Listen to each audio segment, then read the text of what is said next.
Trời cao đã ban cho ta duyên kiếp gần nhau, thì nguyện xin mãi gửi cho người tình yêu đắm đuối.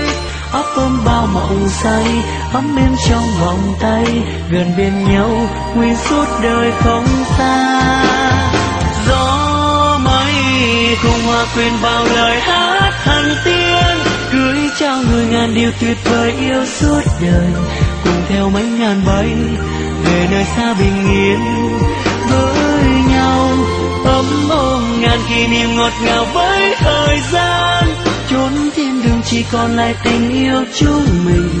Cầu xin cho trời trao trọn đời ta sẽ luôn có nhau.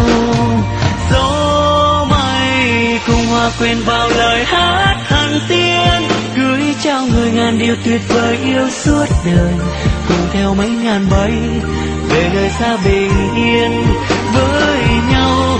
Ấm ôm ngàn kỷ niệm ngọt ngào với thời gian, chốn thiên đường chỉ còn lại tình yêu chúng mình.